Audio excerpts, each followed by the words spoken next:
चलिए दोस्तों, अब बात करते हैं क्वेश्चन नंबर प्रश्नावली 11.3 के क्वेश्चन नंबर चौथे की।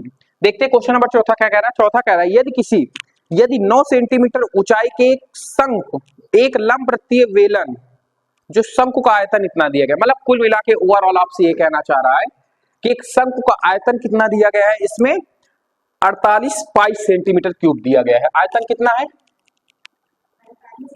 आयतन 48 पाई सेंटीमीटर क्यूब। अच्छा, ये किसका डाटा दिया हुआ है?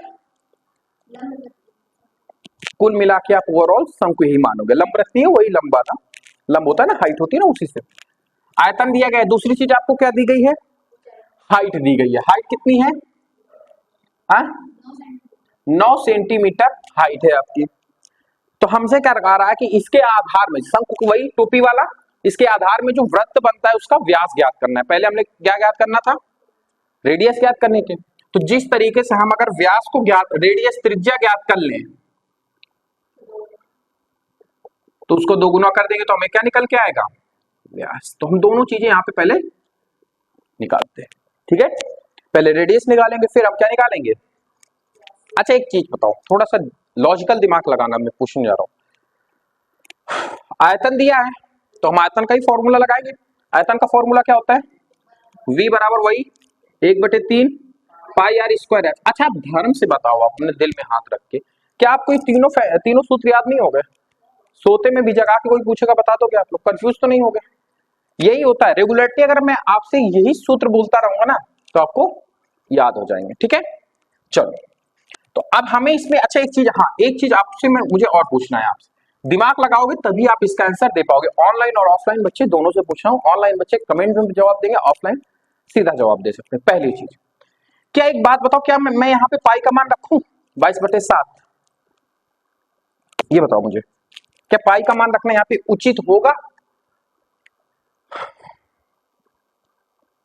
क्या बोलते हो?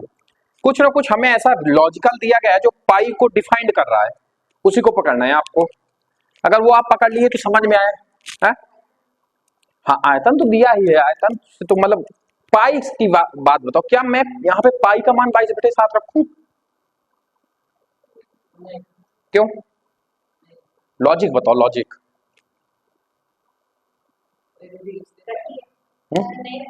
क्यों? क्यों? 7 से 48 कटता है? नहीं कटेगा, रखना पड़ेगा, मतलब 3.14 ना, वो रखना पड़ेगा। चलो, हाँ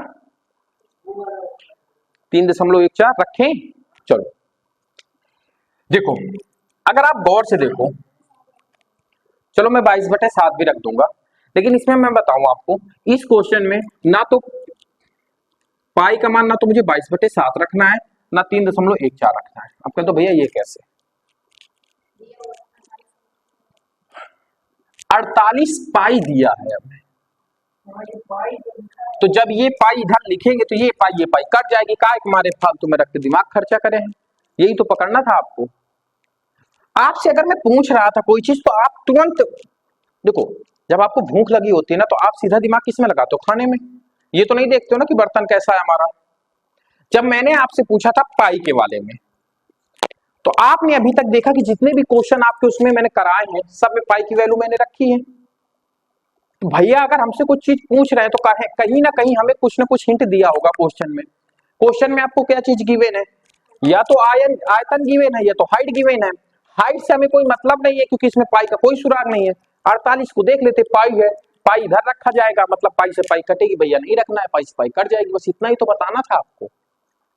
बस दो ही चीजें तो गिवन है, ऐसा थोड़ी ना है कि आपको 6-7 चीजें गिवन हो और आपको उसमें विश्लेषण करने के लिए मैंने दे दिया हो। दो चीजें, दोनों चीज को देख लेते आपका आंसर आ जाता। खैर चलो कोई बात नहीं, आप ध्यान रखना, आप लोग कभी भी पाई अगर आयतन या क्षेत्रफल में दिया है तो पाई की वैल्यू मत रखना, कैलकुलेशन को वो बढ़ा देगा।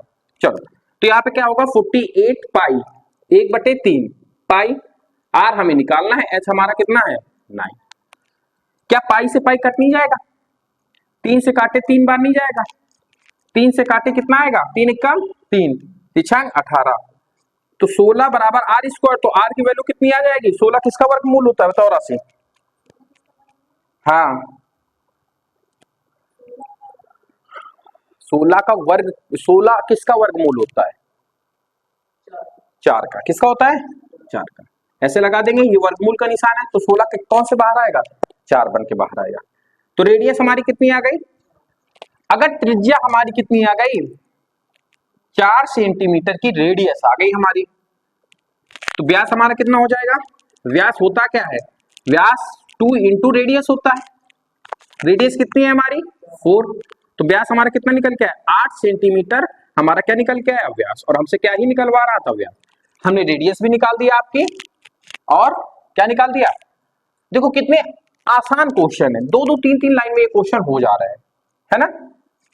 तो आपसे हम यही कहेंगे कि यदि पेपर में ये प्रकार के क्वेश्चन है तो इनको मत छोड़िएगा।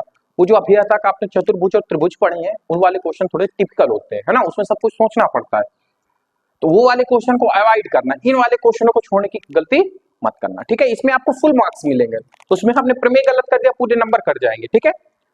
सूत्र केवल याद करने, सूत्र मैंने आपको याद करा दिए। चलिए नोट करिए, फिर अगला क्वेश्चन बताते हैं नेक्स्ट क्लास में।